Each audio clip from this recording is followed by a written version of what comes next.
who is in the blessed one, the fully enlightened one, which freedom is wisdom, Pranidam. Hello and welcome everyone. Today I think I'm gonna put my video off because it is not giving good audio recording. Welcome everyone. Can we turn the sound up 5? I think my volume is on 100%. Can you hear me fine?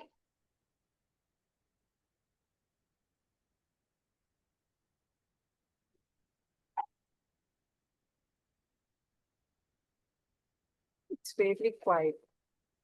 Okay.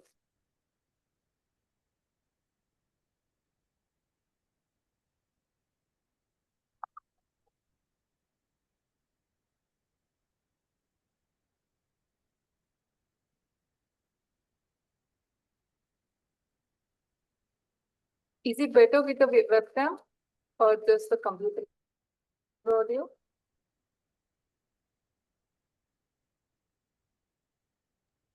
Okay, Sindhuji. This is better? It's okay. Okay. No issue. Okay. Today we have selected a topic, a sutra called MM2, all the days, Sabbāsava Sutta. Actually, I read this sutta going back and I felt like, oh, it's not that only you have to let go of hindrance circumstances. There are a few other things you have to learn in the process of sutta. Few things you use and then let go. Few things you cultivate and then let go. So this is how Buddha says there are 7 ways you can let go of these things. And taint is actually a underlying tendencies which puts us in this circle of samsara.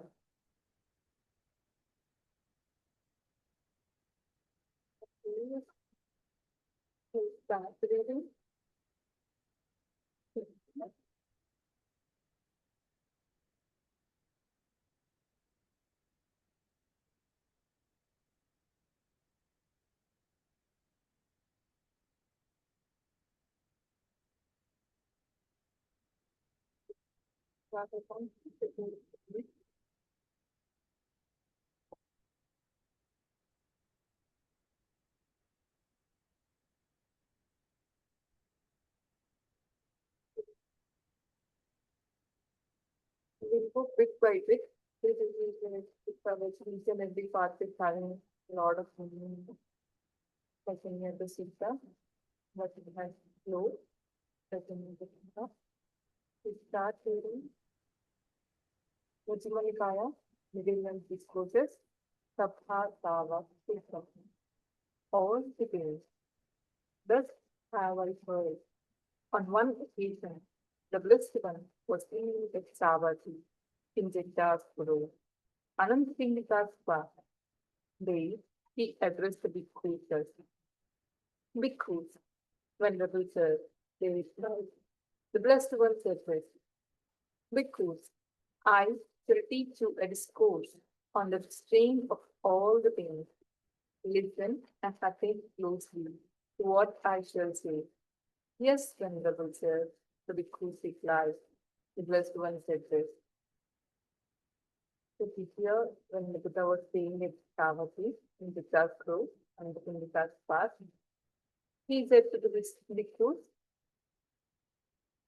I will teach you a discourse on the restraint of all the things. He wants us to pay close attention to what he's doing. Nalla madam, would you like to read?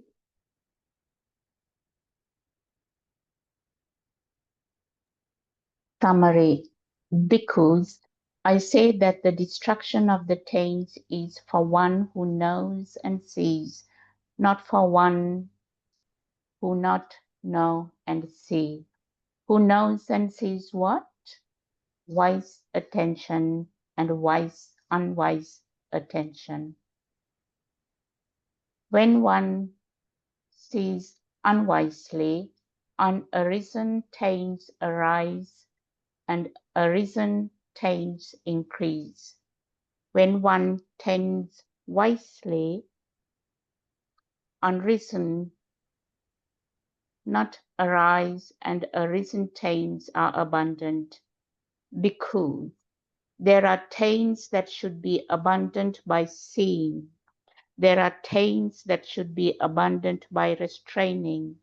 There are taints that should be abundant by using. There are taints that should be abundant by enduring. There are taints that should be abundant by avoiding. There are taints that should be abundant by removing. There are taints that should be abundant by developing. So that's how the Sutta is going to be.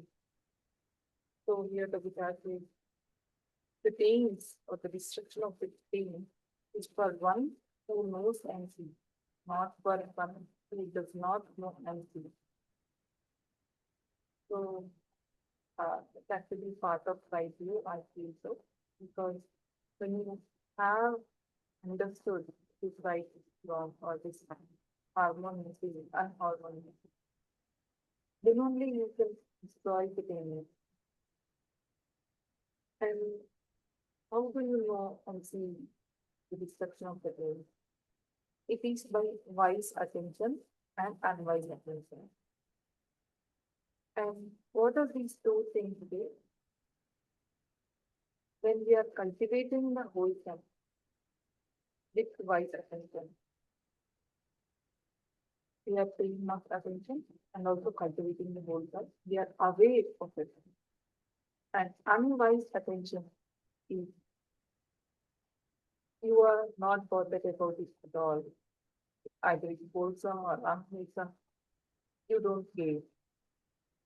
Either it's going to cause you suffering or it's going to lead you to another cause of another rebirth in the samsara.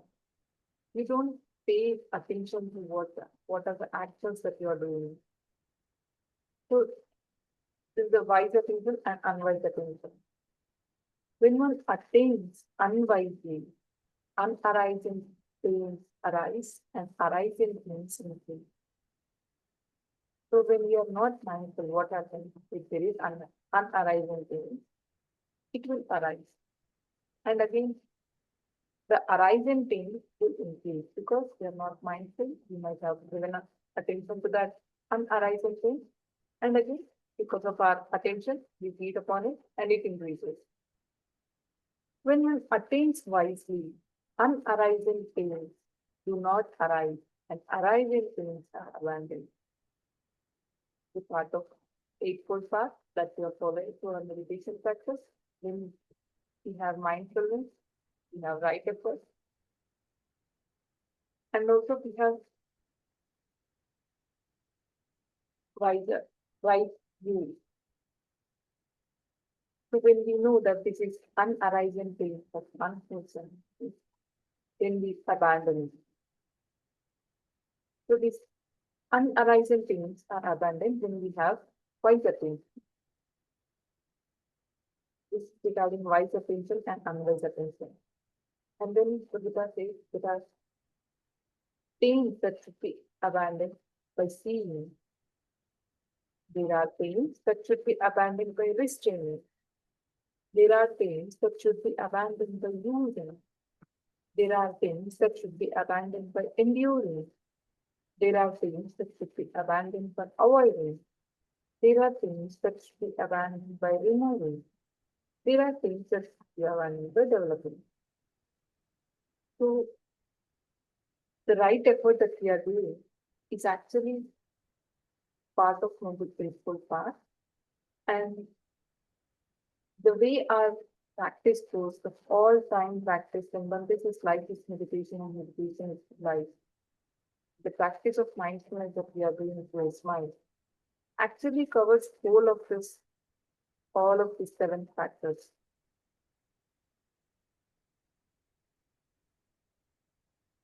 This is things to be abandoned by being. What taints, bhikkhus, should be abundant by seeing? Here bhikkhus, an untaught ordinary person who has no regard for noble ones and is unskilled and undisciplined in their Dhamma, who has no regard for true men and is unskilled and undisciplined in their Dhamma, does not understand what things are fit for attention and what things are unfit for attention. Since that is so, he attends to those things unfit for attention and he does not attend to those things fit for attention. What are the things unfit for attention that he attends to? They are things such that when he attends to them, the unreasoned taint of sensual desire arises in him, and the arisen taint of sensual desire increases. The unarisen taint of being arises in him, and the arisen taint of being increases. The unarisen taint of ignorance arises in him, and the arisen taint of ignorance increases. These are the things unfit for attention that he attends to. And what are the things fit for attention that he does not attend to? They are things such that when he attends to them, the unarisen taint of sensual desire does not arise in him, and the arisen taint of sensual desire is abundant. The unarisen taint of being does not arise in him, and the arisen taint of being is abundant. The unarisen taint of ignorance does not arise in him, and the arisen taint of ignorance is abundant. These are the things fit for attention that he does not attend to. By attending to things unfit for attention and by not attending to things fit for attention, both unarisen taints arise in him and arisen taints increase. What over here and so here the Buddha is saying about what are the things that should be abandoned by seeing. So when an ordinary person who has no regard for the noble one is unskilled, who doesn't follow any of the Dhamma or doesn't respect the Dhamma, then that unskilled, undisciplined follower or an ordinary person, what he does is he gives his attention to the thing that is unfit for attention. And because of that, he cannot pay attention to things that are fit for attention. So simple, wise attention thing that we are discussing in a more significant way here. So there are 3 kinds of taints. Taints is actually āsavas in Pali. First is kāmasava, that is sensual desire. Bhavasava, being or existence, existential desire, and then avijjasava, that is ignorance. So here, when we are using it, you can see that each time they are using sensual desire and then being, taint of being, and the taint of ignorance. So when a ordinary person, what happens? He doesn't understand right attention and unright attention. So when he attends to the unarising taint of sensual desire.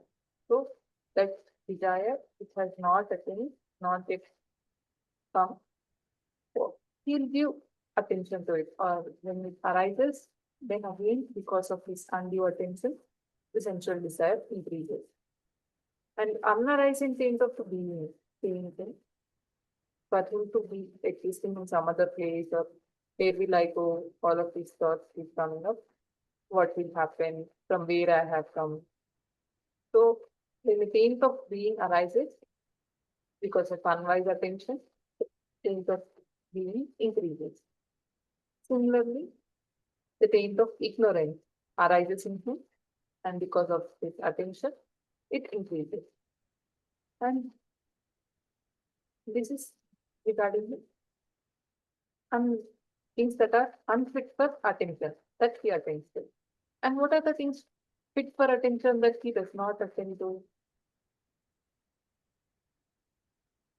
Things such that when he attends to them, these are the things that he does not give attention to. That is the wise attention part. If there is an unarising taint of sensual desire, does not arise in him, and the arising taint of sensual desire is abandoned. If we would have the wise attention, then the unarising taint of sensual desire does not arise in him, and even if it has arisen, he could have abandoned it. And he is not giving attention to them. Same to the sensual desire and the unarising taint of feeling, which may not have arisen in him, and even if it has arisen, he would have abandoned. And the unarising taint of ignorance does not arise in him, and the arising taint of ignorance is abandoned. So these are the things fit for attention that he does not attend to. By attending to these things and fit for attention, by not attending to things fit for attention. So in both the cases, he is not giving attention, wise attention. So he is not able to give or progress or still be in this samsara. Even the seeing is not there, that this is right, this is wrong. Anybody else want to continue reading from here?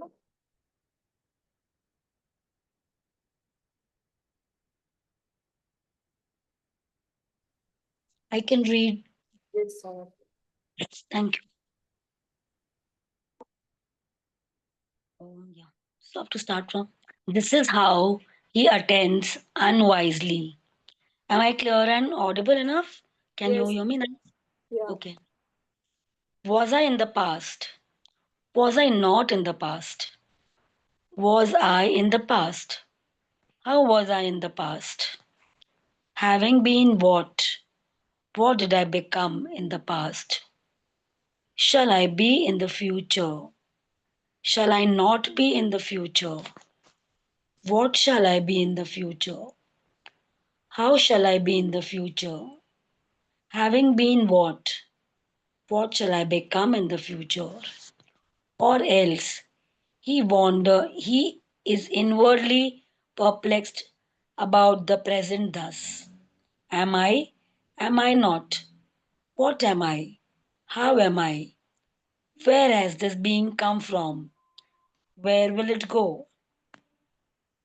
When he attends unwisely in this way, one of six views arises in him.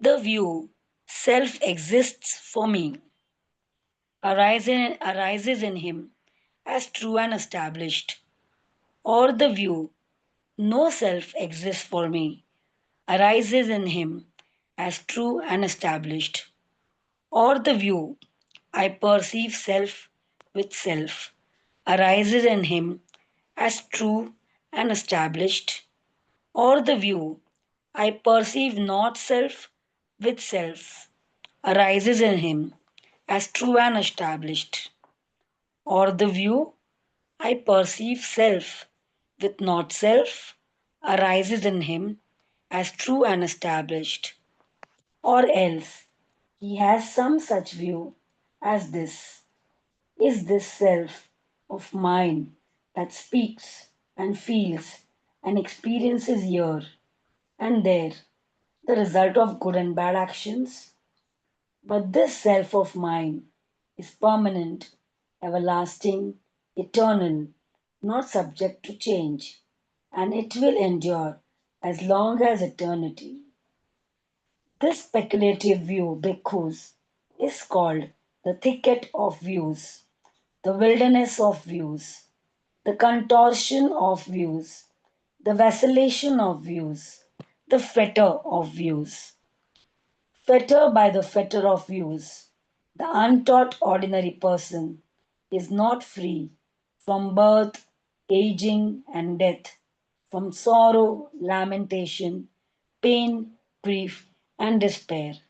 He is not freed from suffering, I say.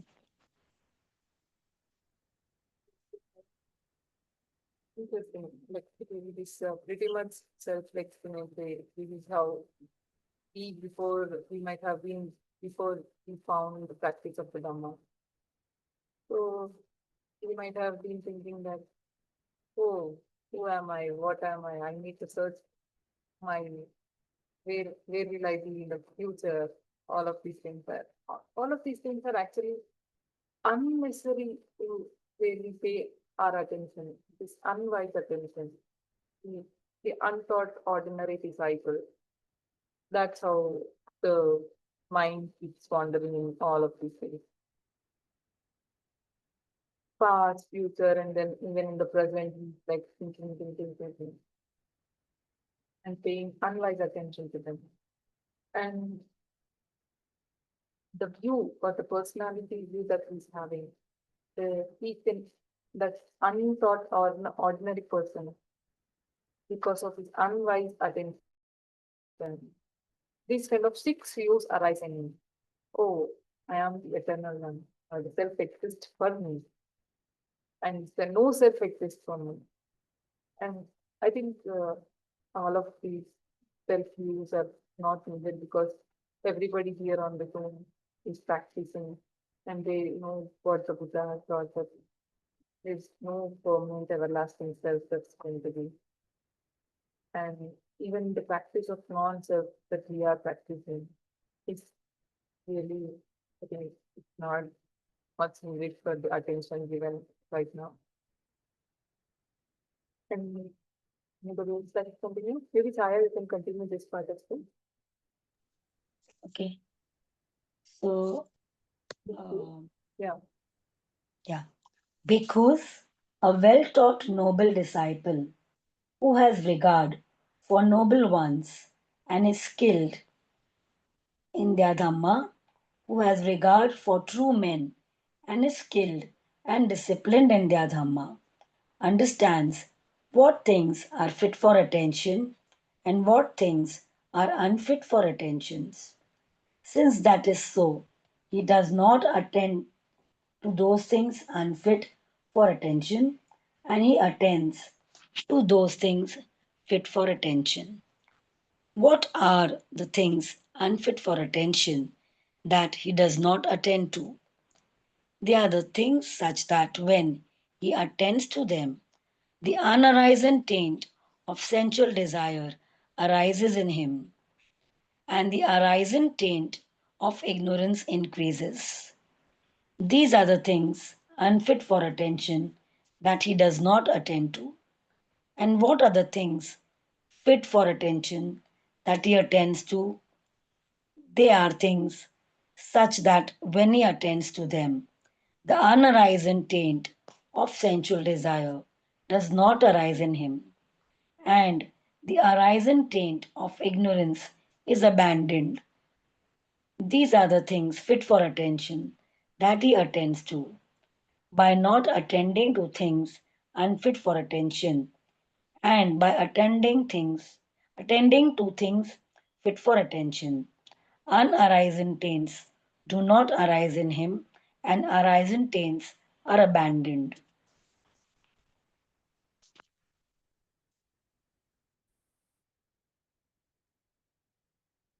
Okay, specific part.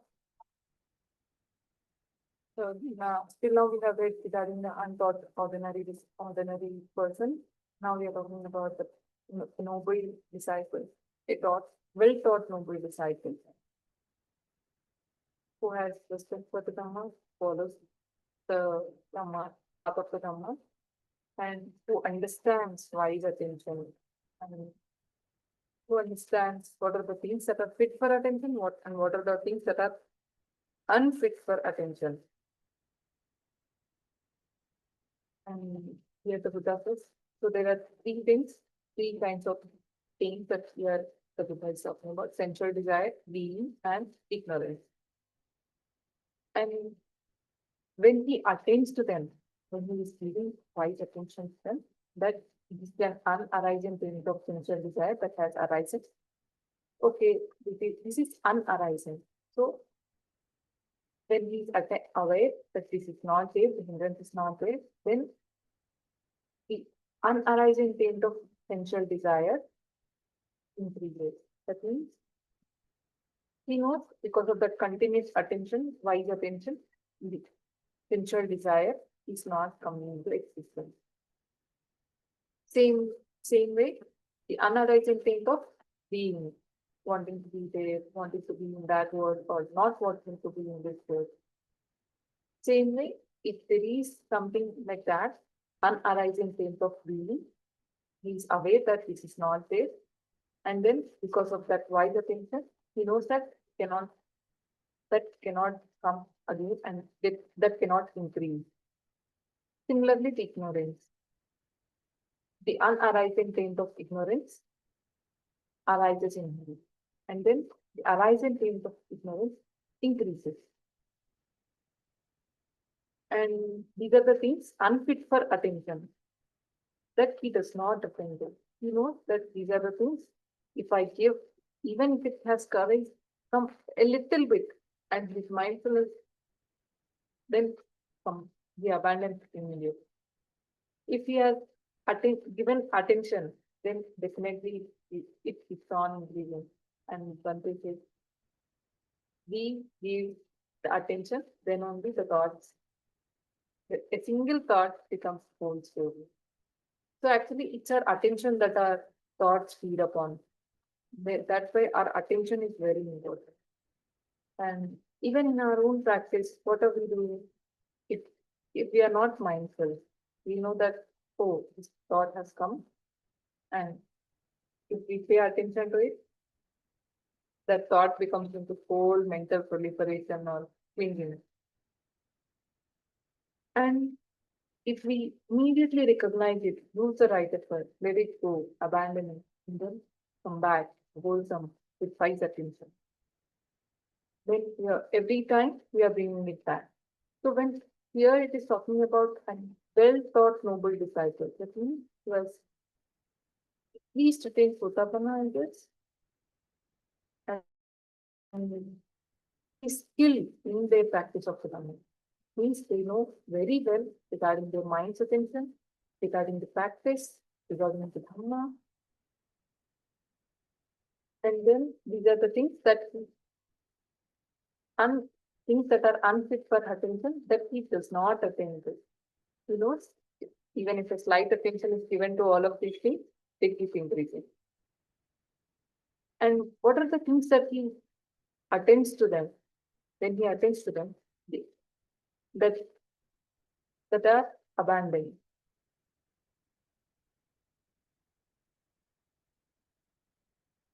What are the things fit for attention that he attends to? They are things such that when he attends to them, the unarising taint of sensual desire does not arise in him, and the arising taint of sensual desire is abandoned. So he knows the attention should not be given, or even if it's given, it will abandon it. Similarly, the unarising taint of ignorance and the unarising taint of being. If it has arisen, he knows, abandon the arisen, sensual desire, being, and ignorance. These are the things fit for attention that he attends to.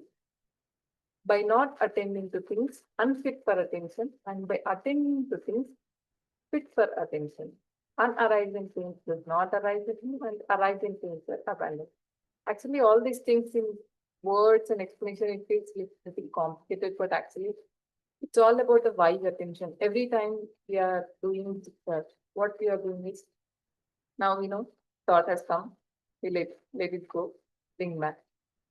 We are not naming it as Bante actually said, why it has come, okay, this is restlessness, or you don't judge that hindrance, right? In the background, all of this work is being done through the practice of discharge and through the practice of noble eightfold path. And all of this sensual desire, being, and ignorance, we are not judging it, but we are using the path of right effort through wise attention, through the discharge. He attends wisely. This is suffering. He attends wisely. This is the origin of suffering. He attends wisely. This is the cessation of suffering. He attends wisely. This is the way leading to the cessation of suffering.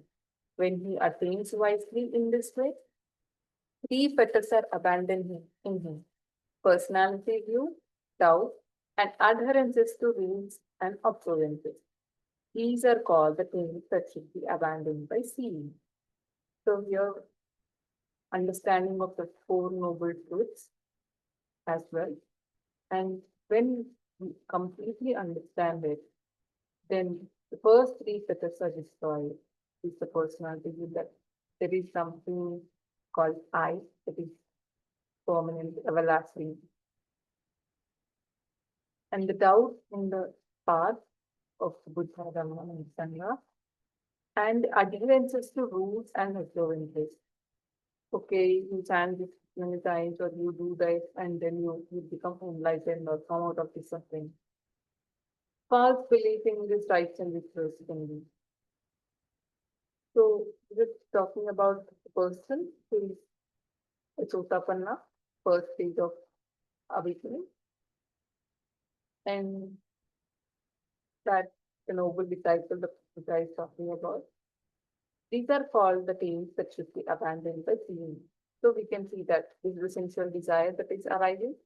Let it go, use the discharge, and bring back that wise attention back to the object of meditation or the work that you are doing. Being, similarly, okay, I don't want to be there, or I want myself to be present of being in some other place, or maybe I just want to have my rebirth in the Deva world, something like that. And then ignorance. Every time Bante says, ignorance is not understanding the Four Noble Truths. And then Bante also says, every time we are not being mindful, then we are having ignorance, because we do not have the wise attention. We do not have the complete understanding of that present moment. There is a chance until our mindfulness clicks back in, we might not be aware of what's going on or what kind of action that we are doing.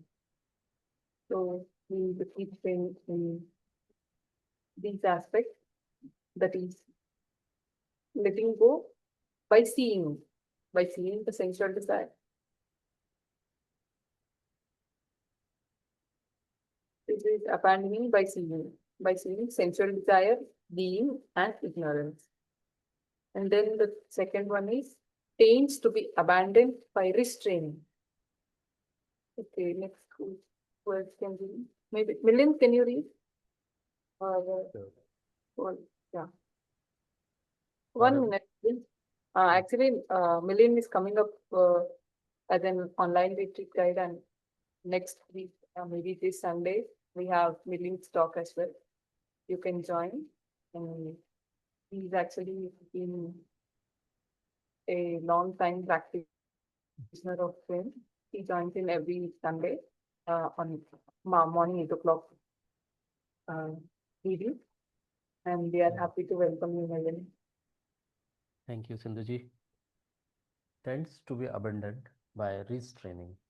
What tends bhikkhus should be abandoned by restraining? Here a bhikkhu, reflecting wisely, abides with the eye faculty restrained, while taints, vexation, and fever might arise in one who abides with the eye faculty unrestrained. There are no taints, vexation, or fever in one who abides with the eye faculty restrained. Reflecting wisely, he abides with the ear faculty restrained, with the nose faculty restrained, with the tongue faculty restrained, with the body faculty restrained, with the mind faculty restrained. While taints, vexation, and fever might arise in one who abides with the faculties unrestrained, there are no taints, vexation, or fever in one who abides with the faculties restrained. These are called the taints that should be abandoned by restraining.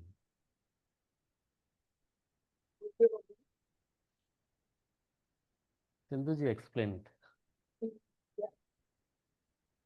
Actually, when we talk in the Dhamma discussion regarding guard your sense faculties, that's how that's what your Buddha is giving in restraining the sense faculties.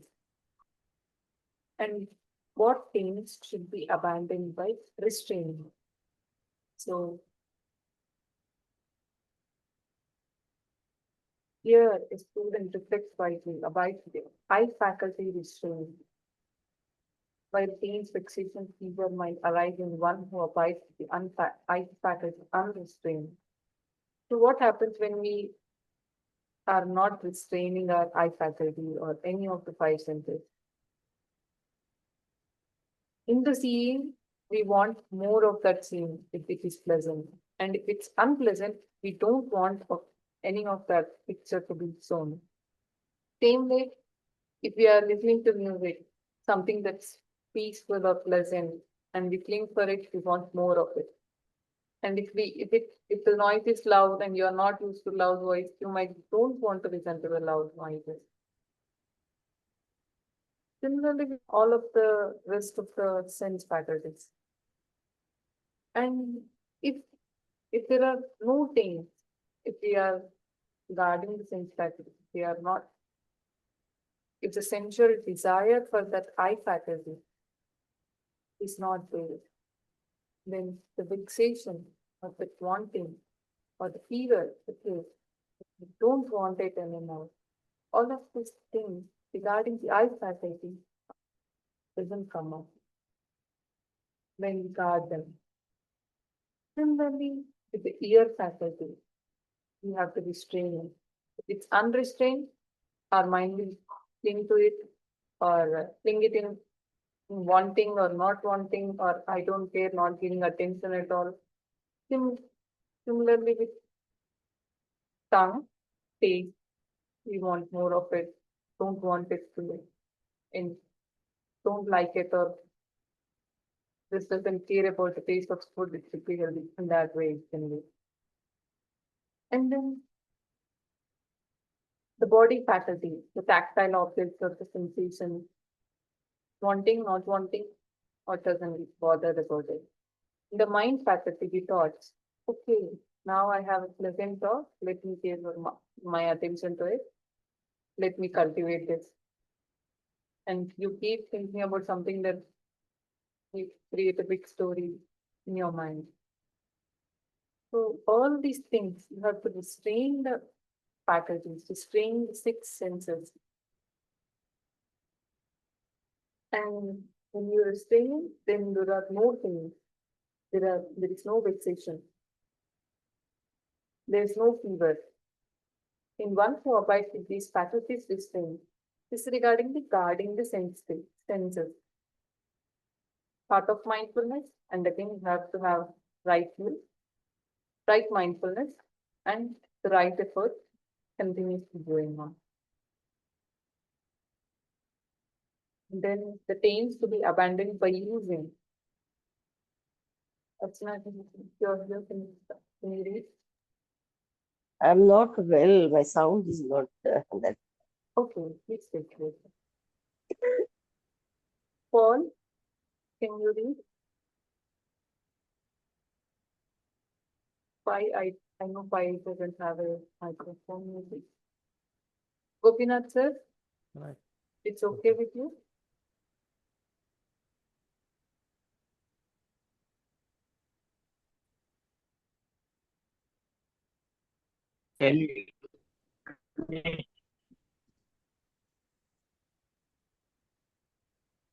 Hello sir. Hello, Yes sir. hello, Now we, hello. Can you hear me? yes Okay, sir. from birth to read what tends to be abandoned by using. Yes. What tends because should be abandoned by using. Here a bhikkhu reflecting wisely uses the robe only for protection from cold, for protection from heat, for protection from contact with gadflies, mosquitoes, wind, the sun, and creeping things, and only for the purpose of concealing the private parts. Reflecting wisely, he aims food neither for amusement nor for the intoxication, for the sake of physical beauty and attractiveness, but only for the endurance and continuance of this body, for ending discomfort and for assisting the holy life. Considering thus, I shall terminate old feeling without arousing new feeling, and I shall be healthy and blamelessness and shall live in comfort. Reflecting wisely, he uses the resting place only for protection from cold, for protection from heat, for protection from contact with reflecting wisely uses the medicine requisite only for protection from arising afflicting feeling and for the benefit of good health. While tense, vexation, and fever might arise in one who does not use the requisites, thus there are no tense, vexation, or fever in one who uses them thus. These are called the taints that should be abandoned by using. Thank you sir. Okay. Over. Yes sir. And this is regarding the things that should be abandoned by me. As we have just heard, this is mostly talking about the 4 requisites of the bhikkhu, the robes, food,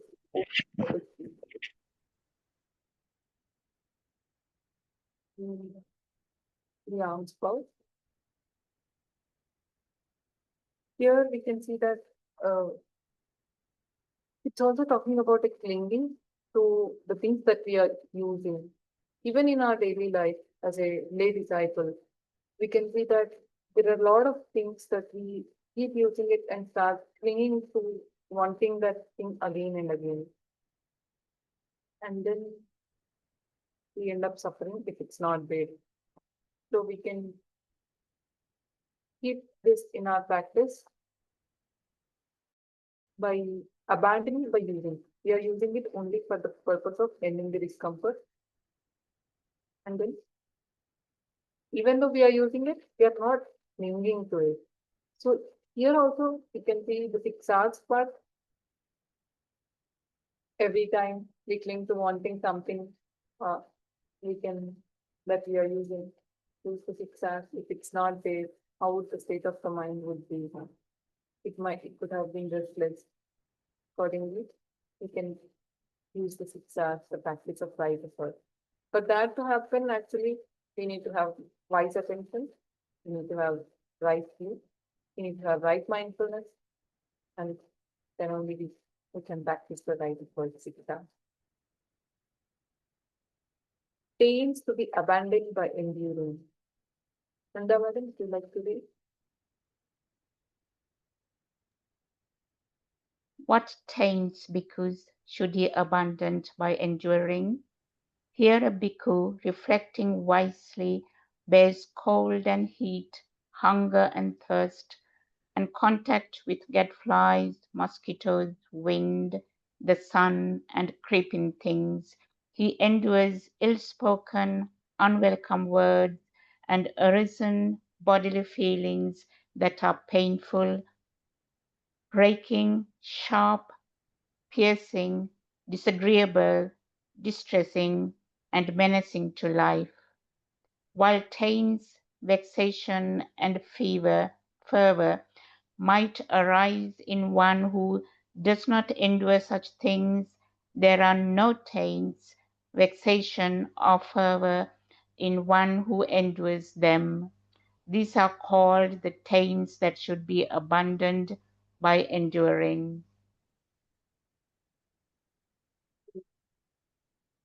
Here, we can take this is also talking about the bhikkhus or the ordinary person. But I think we can still take it in our own practice by practice of patience. And I think the Pali word for enduring would be kanti, patient endurance. I know there's a lot of things that we can relate to regarding he endures ill-spoken, unwelcome words. We might get restless if we are not enduring it or not being patient with the ill-spoken word or unwelcome word, or even with the bodily feelings that are, if they are painful, we might not be taking it as an enduring thing, but rather we would have fight it mentally. So the bodily painful feelings will come up. We have to be able to do necessary actions for it. And then, so there is a chance that the pains, wanting, not wanting, the fever for that might arise in one who does not endure such things. So again, I think this is regarding body, speech, and mind as well. First, if there is something painful in the body, painful feeling that is coming up, doing necessary actions, we have to be patient enough with that painful feeling, knowing that that painful feeling is impermanent and non-self.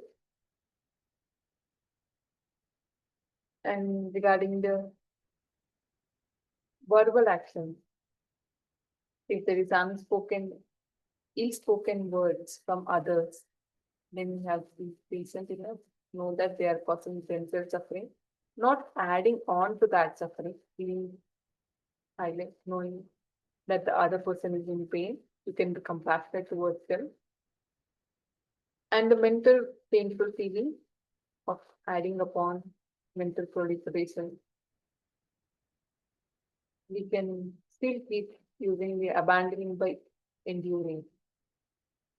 Doing necessary actions, but yet knowing that this is the limit of the Dhamma, you cannot go beyond it. If there is somebody who is angry, you know the words that you are going to use. If you know, you need to be either silent or be patient. Person come down and then use your words. Similarly, if you know, if there are no taints, fixation, and fever in one who endures them, then there are no taints. He has abandoned them by enduring. Taints to be abandoned by avoiding.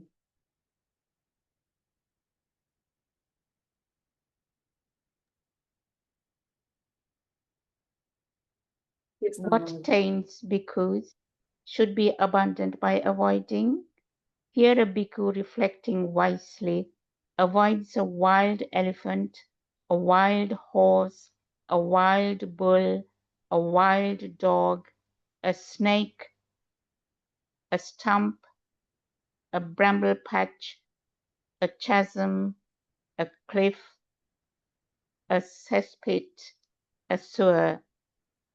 Reflecting wisely, he avoids sitting on unsuitable seats, wandering to unsuitable resorts, and associating with bad friends, since if he were to do so, wise companions in the holy life might suspect him of evil conduct. While taints, vexation, and fervor might arise in one who does not avoid these things, there are no taints, vexation, and fervor in one who avoids them. These are called the taints that should be abandoned by avoiding. I think it's also telling about the things that should be abandoned by avoiding. This is this part. And in Nikāya, Sigalavada Sutta, three, there are some instructions given even for the lay disciples, like wandering late nights or they wandering late nights should be avoided for the disciples. And then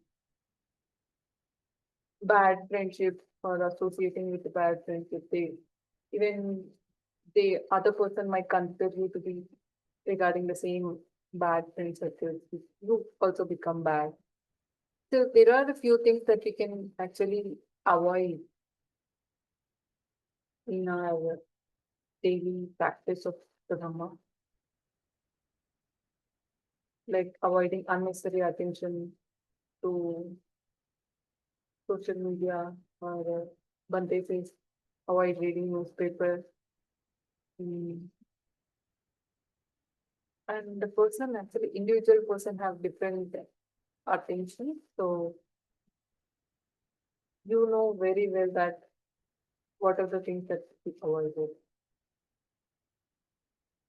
And definitely all of this wild elephants, wild horse, nowadays we don't see them. But still, if there is someone who is going out on a trip, might avoid them.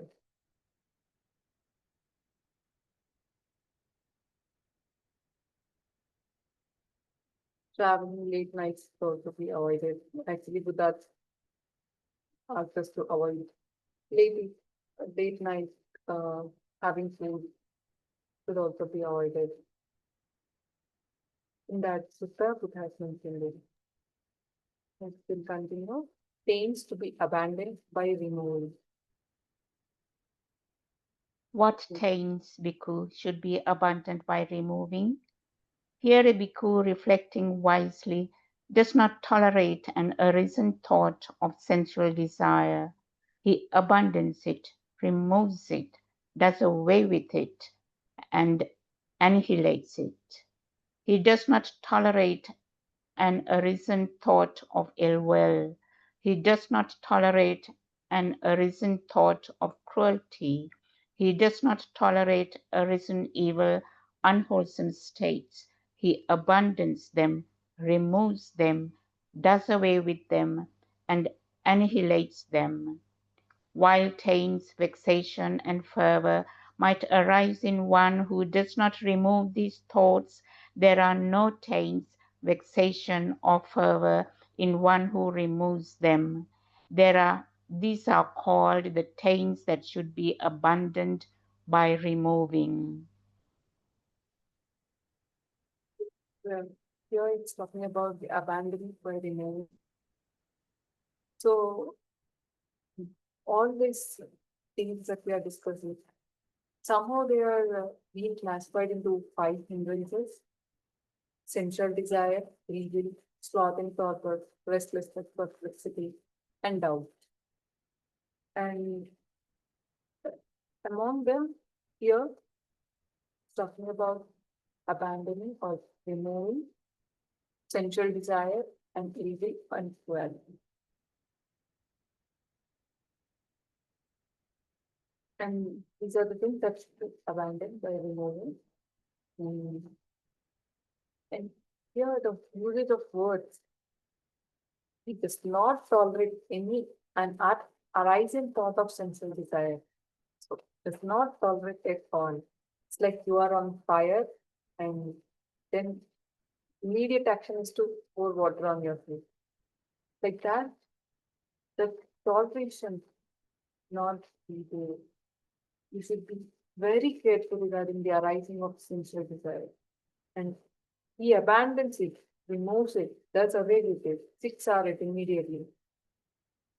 And regarding the ill will, okay, a thought of ill will has arisen, immediately let it go, six are it. And he does not tolerate cruelty. First precept, no cruelty, no cruelty. Six are it immediately.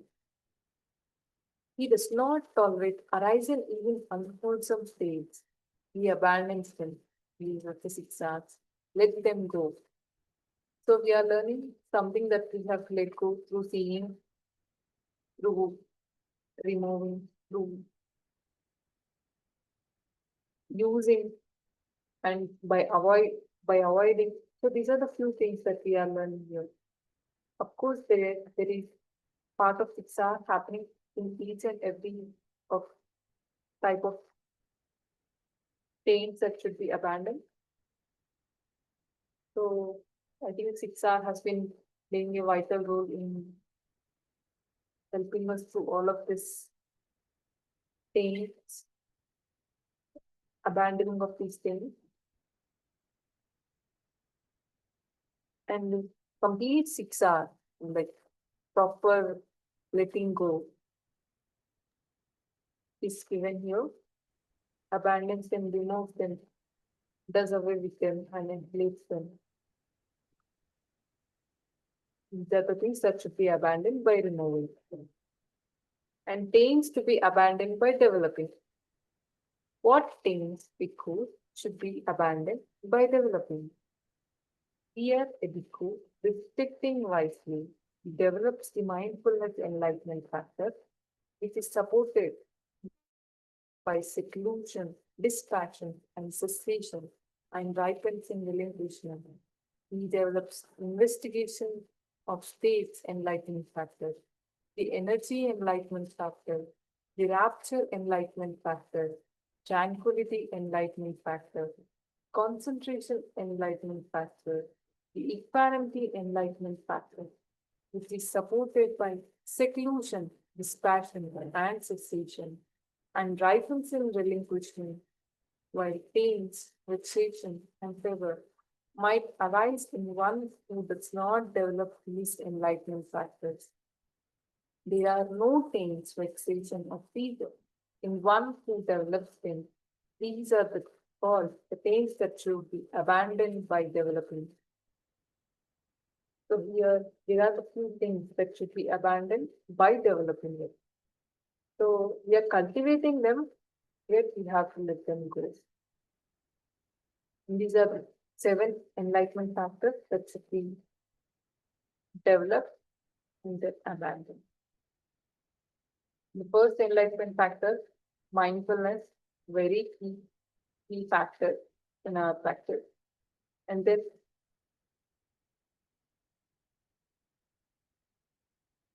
investigation of states.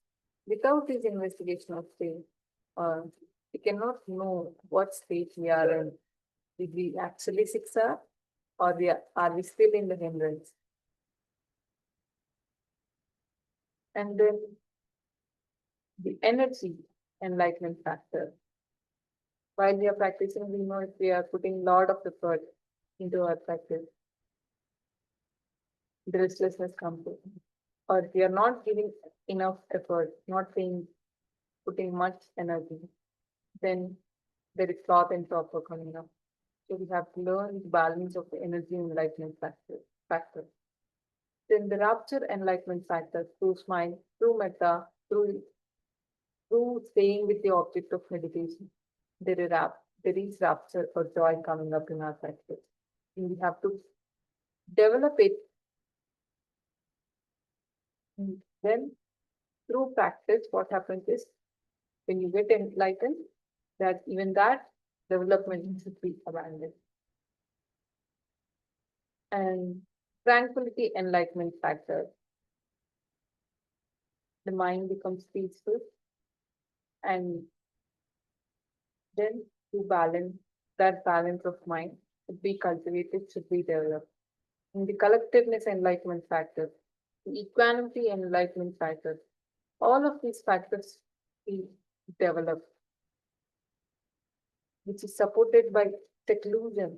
All of these factors actually, when we are meditating, we are quite secluded from the sensual desire. Sensual desire. And then there is this passion, and then cessation. When we are doing the 6 hours, we are experiencing little micro cessations, or we can say just experiencing the third noble truth. And it ripens in relinquishment. All of these enlightenment factors, when cultivated, when developed, are rooting us or heading towards the enlightenment. For one who does not cultivate them or does not develop them, they will have the taints, fixation, and fever arises in them. But one who develops them, cultivate them, they do not have taints, or they will not come back, or they will not be in this circle of samsara again and again. They will be cutting off the cycle of samsara. These are called the taints that should be abandoned by development. Conclusion. Bhikkhus, when for a bhikkhu the taints that should be abundant by seeing have been abundant by seeing, when the taints that should be abundant by restraining have been abundant by restraining, when the taints that should be abundant by using have been abundant by using, when the taints that should be abundant by enduring have been abundant by enduring, when the taints that should be abundant by avoiding have been abundant by avoiding, when the taints that should be abundant by removing have been abundant by removing, when the taints that should be abundant by developing have been abundant by developing. Then he is called a bhikkhu who dwells restrained with the restraint of all the taints. He has severed craving, flung off the fetters, and with the complete penetration of conceit, he has made an end of suffering. That is what the Blessed One said. The bhikkhus were satisfied and delighted in the Blessed One's words.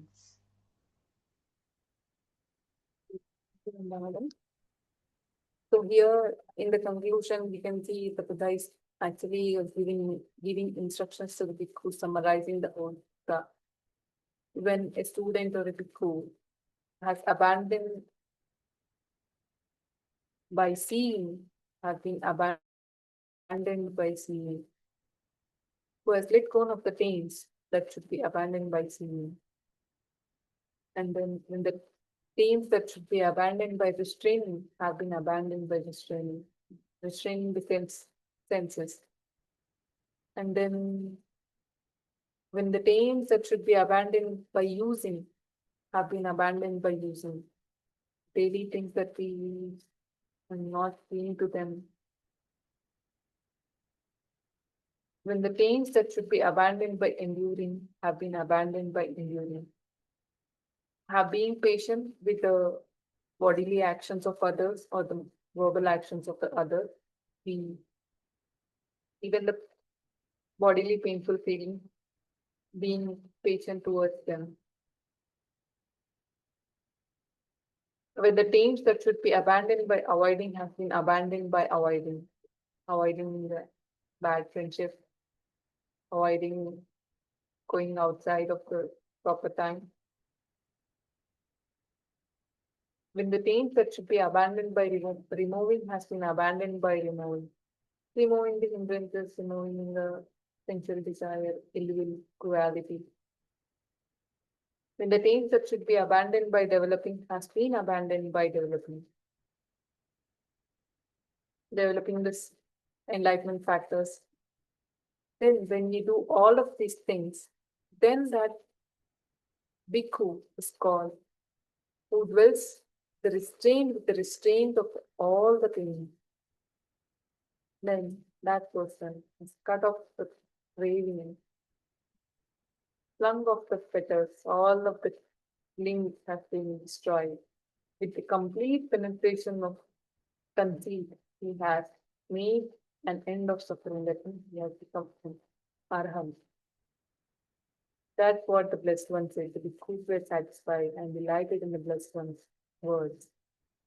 Really, there's a lot of work that should be done in this samsara, and in this birth, if we can really continue this practice and strive hard on this path, we might actually come out of this rebirth circle. We are slowly walking towards the path of the Nibbāna. Anybody has anything to say here regarding this sutta or regarding their own practice, or how did the sutta reflect in their own practice? Let's stop stage training. Yes, this Sutta, Majjhima Nikāya 2, is a beautiful sutta you have chosen, Sindhu. Thank you very much. It really explains in detail the core teachings of Buddha. If we follow them, we are destined to a full liberation. As you said, the eightfold path is beautifully explained in a different angle, and the Four Noble Truths. And for me, because I'm practicing TWIM, when I practice 6R technique, Metta 6R technique, this is exactly what I'm doing. I'm abandoning all the unwholesome and developing the wholesome, and therefore my mind is inclined towards stream entry and hopefully a full liberation. Thank you very much indeed. Beautiful sutta. Thank you.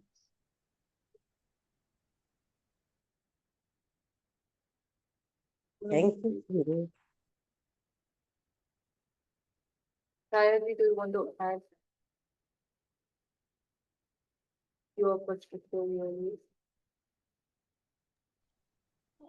Nothing much into this time. Thank you for reading out this sutta, because it there is a lot of detailing. It has been given in a very detailed manner.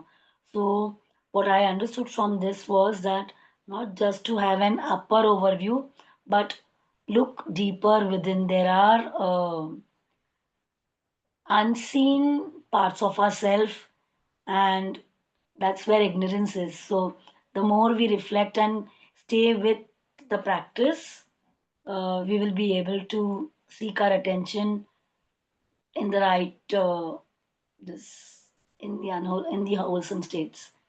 So yeah, thank you.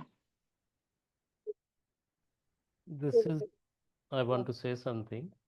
This is very useful sutta for everyday life.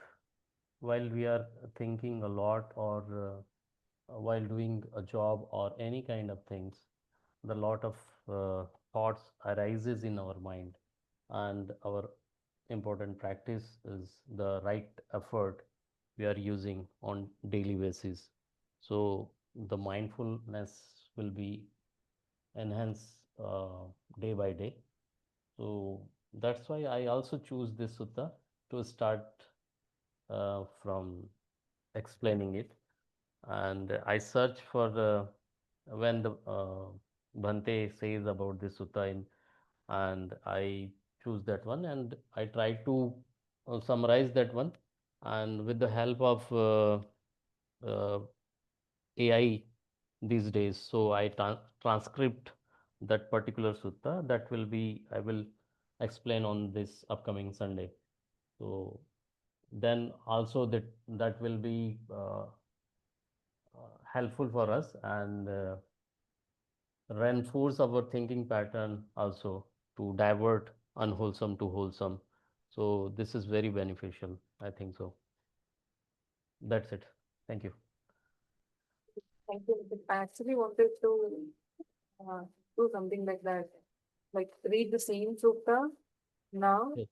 even in the next session as well, because our attention might differ. Few things we may not be able to grasp now, and when we come back and read the same sutta, it really clicks in them, like the perspective or the understanding changes. It's great that I got an opportunity to read this sutta, and again you got the opportunity to read the same sutta. When we read again and again, we incorporate the words and put it into our own practice. Let's see, like when we hear the same sutta again on Sunday, what are the things that we can grasp, and what we have already grasped, and what again we can update in the next Sunday. Yeah. Sure. Thank you. Paul, sir, you want to say anything?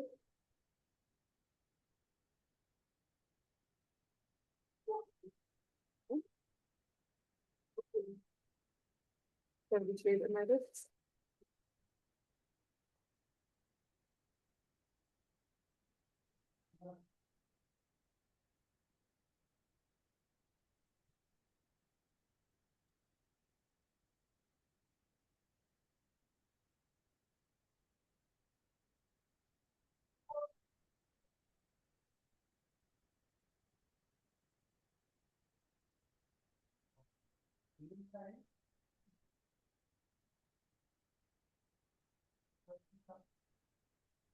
Share the merits means suffering once, be suffering free, and fear stuck, fearless free. May the grieving set all free, and for all things find relief. Point.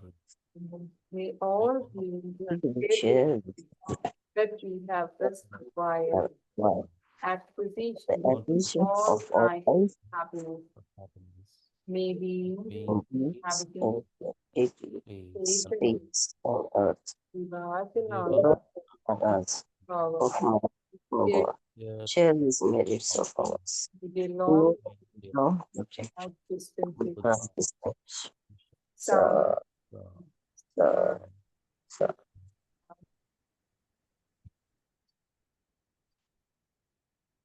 may you all be well and happy. Thank you everyone for joining. Thank you.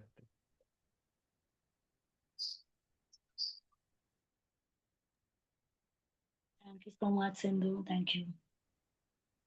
Goodbye. Thank you, Paul. Thank you, Namaste.